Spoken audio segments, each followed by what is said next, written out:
va aborder une notion qui est toute nouvelle pour vous en 5e. C'est ce qu'on appelle la distributivité. Et je vais essayer de vous faire comprendre ce mot avec un exemple plutôt concret qui concerne les aires de rectangle. Voici une figure d'un rectangle qui a pour dimension 3 cm en largeur. Et au niveau de la longueur, on nous indique par un petit schéma qu'il y a 5 ici et 2 ici. A priori, c'est un exemple qui n'est pas très compliqué. Justement, c'est fait exprès, comme ça on va pouvoir aborder plusieurs façons de faire la même chose, plusieurs façons de calculer la même aire. Alors je ne sais pas du tout ce qui semble évident à vous là qui nous regardez en premier, donc je vais faire moi ce qui me semble évident, comme ça, tout de suite en regardant la figure. Moi j'ai envie d'additionner 5 plus 2, parce que je me dis que 5 plus 2, ça fera la longueur du rectangle et comme ça on sera tranquille. Parce que l'aire d'un rectangle, je vous rappelle la formule, c'est longueur fois largeur. Grand L pour longueur, petit l pour largeur. L'intérêt de savoir écrire des expressions numériques en une fois et pas en plusieurs étapes, c'est d'aborder cette notion de distributivité. Alors je commence. Au lieu d'écrire longueur égale 5 plus 2 égale 7, puis d'écrire l'aire, je vais partir carrément de mon aire. Je vais écrire que c'est toujours longueur fois largeur. Et quand je vais vouloir calculer mon aire en passant par la longueur que je viens de dire là, juste avant que j'ai dit que c'était 5 plus 2, eh bien je l'écris carrément dans mon expression. 5 plus 2, c'est la longueur. Et fois, j'écris fois. Ensuite, la largeur, c'est 3. J'écris 3. Mais attention, attention vraiment au piège. Là, écrite comme ça, l'expression A, elle est fausse. Pourquoi? Essayez de vous rappeler un petit peu la règle quand il n'y a pas de parenthèse. Qu'est-ce qui est prioritaire quand il n'y a pas de parenthèse? La multiplication. Est-ce que vous pensez vraiment que j'avais envie d'écrire 5 plus 2 fois 3, c'est-à-dire 5 plus 6? Pas vraiment, hein, je pense. Vous avez compris que c'était pas vraiment ça que je voulais. Moi, je voulais plutôt une multiplication. Donc là, on est obligé d'utiliser des parenthèses pour isoler la longueur, et on comprend bien du coup l'intérêt de la parenthèse, parce que si on ne les met pas là, on se trompe, et on se trompe de calcul d'aire.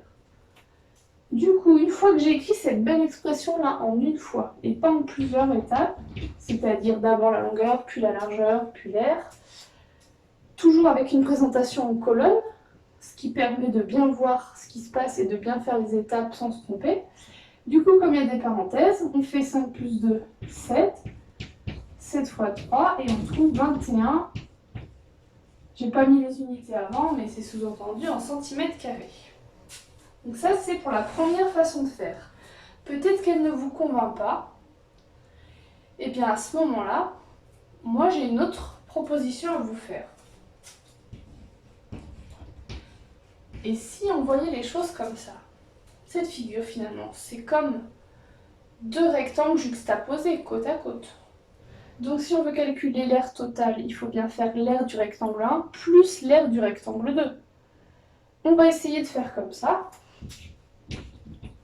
Alors on met un petit prime juste pour différencier, mais en vrai, A' c'est égal à A, et il vaut mieux puisque c'est la même figure, hein. Donc c'est juste pour différencier un petit peu nos calculs. Mais A' c'est égal à A, c'est obligé. Je reviens donc sur ce que j'avais dit, que moi j'avais envie cette fois-ci de faire l'aire 1 plus l'aire 2. Je continue en utilisant cette formule, elle est valable tout le temps, hein. Donc l'aire 1, c'est la longueur 1 fois la largeur 1. Et l'aire 2, c'est la longueur 2 fois la largeur 2. Ça vous paraît assez logique, j'espère. Au pire, vous pouvez mettre sur pause, en mettre en arrière si vous n'avez pas compris. Mais en gros, j'ai écrit à gauche l'aire 1 avec la formule générale. J'ai écrit à droite l'aire 2 avec la formule générale, mais j'ai adapté mes petites notations en mettant un petit 2 pour dire que c'était le rectangle 2, du coup, pour qu'on se comprenne. Et alors, on peut se faire la même remarque que tout à l'heure. Est-ce qu'il y a besoin de parenthèses pour ne pas se tromper? On regarde. Eh bien non, il n'y a pas besoin de parenthèse puisque ce sont des multiplications et on doit les faire en premier. Donc tout va bien. Au pire, vous pouvez les mettre, hein. Elles ne seront pas fausses, mais elles seront inutiles. Les parenthèses là autour des deux calculs. Du coup, on sait que ce que j'ai souligné est à faire en priorité, mais on va peut-être d'abord quand même remplacer avant, sinon là on voit pas bien de quoi on parle. L1, c'est quoi L1? Bah, si on regarde le rectangle 1, c'est 5. Donc on remplace par 5. Petit L1, toujours le rectangle 1, c'est quoi? Eh bien, même si à gauche, il n'y a rien d'écrit, comme à droite c'est 3 cm et que globalement c'est un rectangle, les côtés opposés sont censés faire la même longueur. Du coup, on peut écrire que L1 c'est 3, donc x 3. Toujours prioritaire. Plus L2, c'est quoi L2? On prend le rectangle 2. L2, c'est 2. Et petit L2, c'est 3.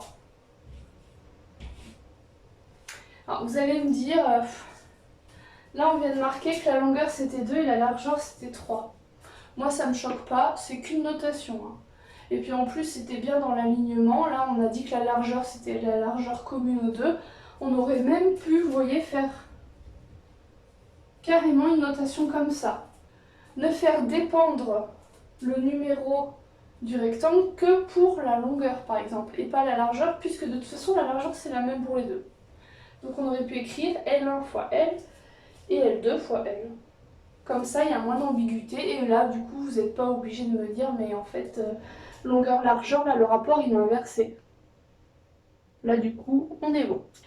5 fois 3, 15. 2 fois 3, 6. Et ouf, heureusement, 15 plus 6, ça fait bien 21 cm². Tout ça pour vous montrer que cette deuxième méthode, ben heureusement, elle fonctionne bien. Avec le même rectangle, ça veut dire qu'on a été capable par deux façons différentes de trouver une aire égale, c'est-à-dire 21 cm². Alors c'est quoi la distributivité? Ben, c'est le fait de savoir qu'on peut passer de cette expression-là à celle-là.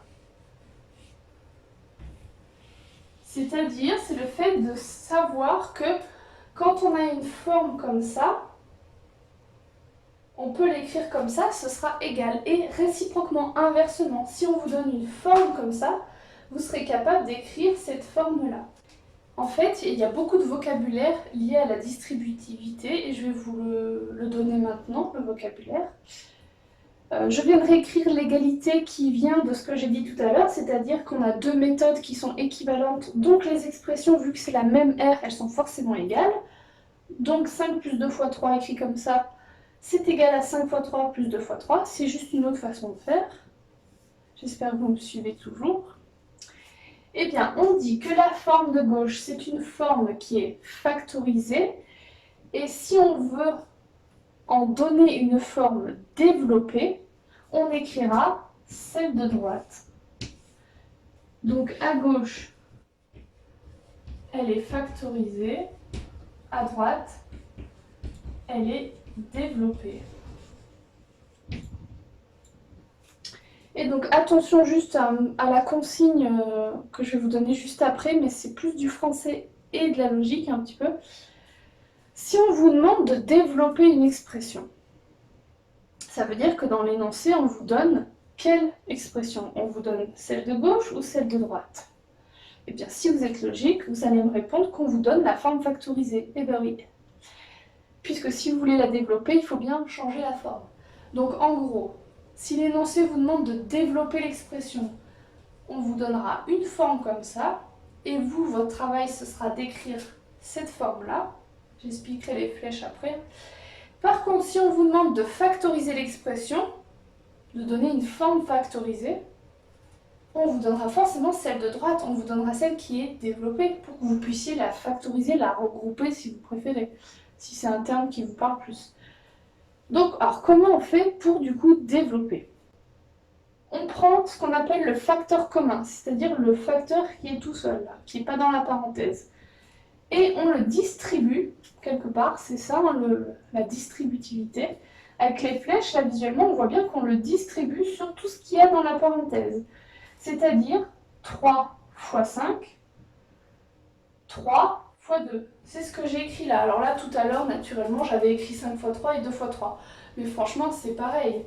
J'aurais pu écrire aussi 3 fois 5 plus 3 fois 2 et c'est exactement la même chose. Là, j'aime bien laisser sous cette forme-là parce qu'on voit bien ce qu'il faut faire. Vous voyez, 5 fois 3 avec les flèches, 2 fois 3. Donc, on vient de développer. Alors là, le but, si on vous demande de développer ou de factoriser, c'est pas de calculer l'expression, c'est vraiment juste de trouver une autre forme qui est égale. Donc là, il faut déjà avoir un réflexe. Ça, je sais que c'est factorisé puisque c'est regroupé. Donc, si on me demande de la développer, ça veut dire que je veux une forme comme ça.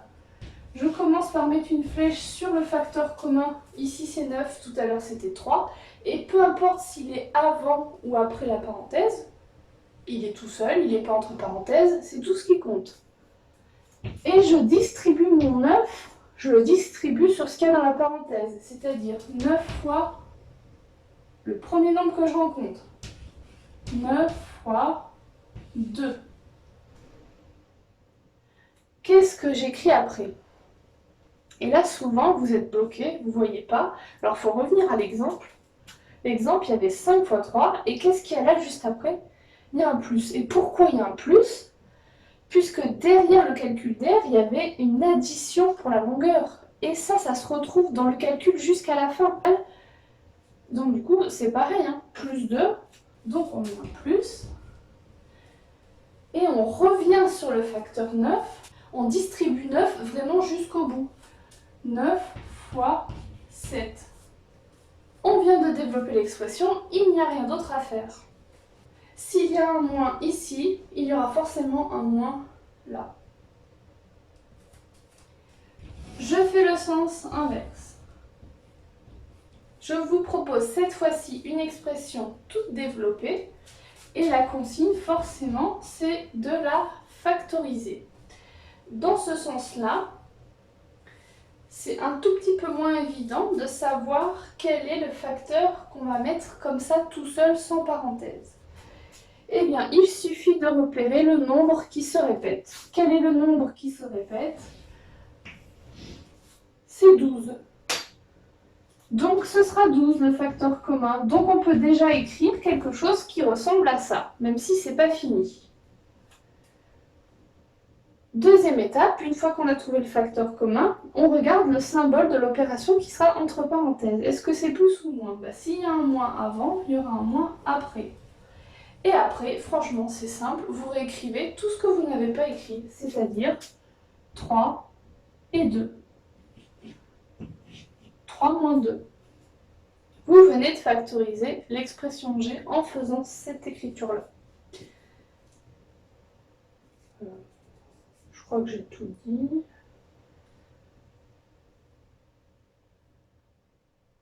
Donc je résume. Développer une expression, c'est faire cette chose-là. C'est passer d'une forme factorisée à une forme développée. Et inversement, factoriser une expression, c'est faire cette chose-là, c'est passer d'une forme développée à une forme factorisée, puisqu'on vous demande de la factoriser. Dans le cas du développement, toujours penser que le facteur commun qui est là tout seul, à gauche ou à droite, il se retrouve au moins 2 fois. Si vous avez une expression plus longue dans la parenthèse, par exemple vous avez plus 1, eh bien vous continuez de développer en écrivant plus 9 fois 1.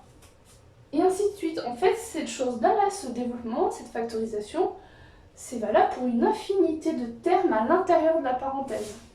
Pas pour le 9, là c'est plus compliqué. Mais si vous avez plein de choses dans la parenthèse, vous pouvez développer le 9 comme ça, à l'infini si vous voulez. Il peut y avoir 20, 30 calculs. Vous écrirez 9 fois 9 fois les c'est plus ou moins. Ça dépend de ce qu'il y a dans la parenthèse, ça peut être plus ou moins. Donc par exemple, ça peut faire 9 fois plus 9 fois moins 9 fois plus 9 fois etc. Vous voyez, c'est ça le développement. C'est pour ça qu'il y a la distributivité. On distribue le 9 comme ça sur tout ce qu'il y a dans la parenthèse. Et je finis avec l'expression G. Si on vous demande donc de factoriser, le plus important c'est de repérer.